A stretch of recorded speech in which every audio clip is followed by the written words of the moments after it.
एक एक करके करो। अंजलि की शादी कर ससुराल पहुंचने के साथ ही उसकी सास के हुक्म शुरू हो जाते हैं। हो गई शादी, बस मौज खत्म। कल से जल्दी उठकर काम पर लग जाना है। अरे माँ आज ही यहाँ आई है, इसे सब समझने के लिए कुछ दिन तो दो। मेरे और बहू के बीच की बात है, तू घर के मामले में ना बोलियो। इस पर जतिन वहाँ से अपने कमरे में चला जाता है और सास अंजलि को काम की लिस्ट सुनाने लगती है। सुबह पहले घर की सफाई करनी है, फिर कपड़े धोने हैं, साथ में खाना भी बनाना है। एक की वजह से दूसरा काम रुकना नहीं चाहिए है। जी मम्मी जी ठीक है। ये कहकर अंजलि अपने कमरे में चली जाती है। अंजलि, मम्मी हमेशा बोलती थी बहू आएगी तो उनका काम हल्का होगा, पर मुझे नहीं पता था कि वो काम हल्का करने की जगह टाल ही देंगी। कुछ नहीं होता, ये सब मैं अपने घर में भी तो करती थी, मुझे आदत है, कोई दिक्कत नहीं होगी। ठीक है, पर अगर कुछ हो तो बता देना। दोनों सो जाते हैं और अगली सुबह से अंजलि जल्दी उठ के सास के बताए कामों में जुट जाती है, जिसमें वो जैसे ही कपड़े धोने लगती है तो सास वहाँ आ जाती है। अरे सुनो, ये कपड़े ऐसे नहीं धुलेंगे, सबको डिवाइड कर फिर एक एक करके अलग अलग धोने हैं। क्या एक एक कपड़ा अलग करके? एक बार में सुनाई नहीं देता क्या? वही बोला है मैंने, लग जाओ काम पर हैं? सास की बात मानते हुए अंजलि एक एक करके कपड़े धोना शुरू करती है, जिसे करते हुए आधा दिन बीत जाता है। अरे रे, सुबह से कब दोपहर हो गई पता ही नहीं चला, अभी तो खाना भी बनाना है। अंजलि भागते हुए रसोई में जाती है, जहाँ उसकी सास पहले से ही उसे खड़ी मिलती है।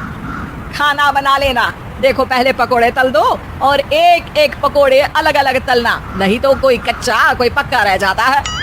सास की हर बात में एक एक की कहानी अंजलि के समझ में नहीं आती, लेकिन फिर भी वो बिना कुछ बोले काम करती रहती है।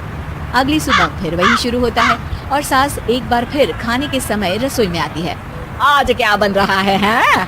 वो जतिन ने भिंडी की सब्जी, रोटी और धनिए की चटनी बोली है, इसलिए वही बना रही हूँ। अरे वाह जी वाह, बढ़िया है। पर भिंडी एक एक करके धोना, फिर टोवेल से पोंछकर एक एक करके ही काटना, साथ ही धनिए की पत्ती भी एक एक करके ही धोना। अरे पर मम्मी जी। अरे क्या पर, सफाई का ध्यान रखना आता भी है या नहीं है? मैं ये सब सबकी हेल्थ के लिए ही तो कर रही हूँ ना, और तुम अर्रा पर्रा करती रहती हो हैं? सास की बातें सुन अंजलि हैरान रह जाती है। मैं तो सिर्फ सोचती थी कि जानबूझकर मेरा काम बढ़ाने के लिए ये सब करती हैं, पर ये तो काम बढ़ाने के साथ परेशान भी करना चाहती हैं। मैंने इनकी कौन सी बहस खोल दी जो इतनी दुश्मनी निकाल रही हैं? अब क्या करूं? अब अंजलि सास की बातों और हरकतों के बीच फंस जाती है। काम के लिए मना भी नहीं कर सकती, नहीं तो जाने कौन सा ड्रामा खड़ा कर दे। पर अंजलि तुझे कुछ तो करना पड़ेगा। इतनी देर में जतिन भी वहाँ आ जाता है। अरे कौन ड्रामा खड़ा कर रहा है और क्या करना पड़ेगा? जतिन की बात सुन अंजलि सोच में पड़ जाती है। इन्हें सच बताऊं या नहीं? पर अगर ये गुस्सा हो गए तो? वैसे भी अपनी माँ से बहुत प्यार करते हैं, फिर उनके खिलाफ कुछ सुन कैसे लेंगे? अंजलि ये सब सोच ही रही होती है कि जतिन फिर बोलता है। अरे क्या हुआ, कहाँ खो गई? अरे नहीं नहीं कुछ नहीं, वो मैं टीवी सीरियल के बारे में सोच रही थी।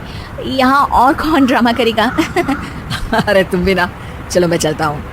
इसके बाद कुछ दिनों तक अंजलि सास को सबक सिखाने के लिए अलग अलग प्लान सोचती रहती है, पर उसे सास के एक एक करके काम करवाने की आदत बंद करने का कोई तोड़ नहीं मिलता।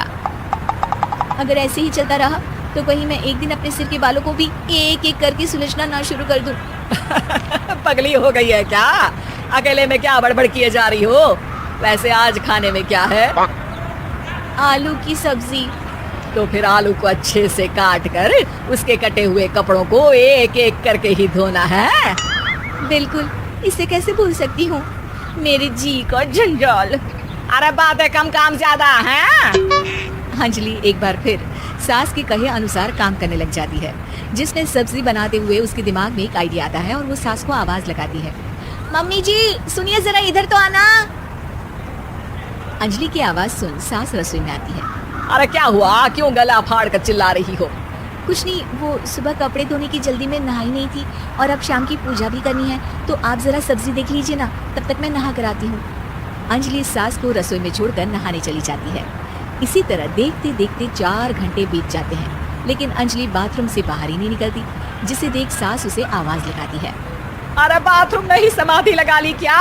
यहाँ सब्जी बनकर ठंडी भी हो गई और अभी तक तेरा नहाना खत्म नहीं हुआ।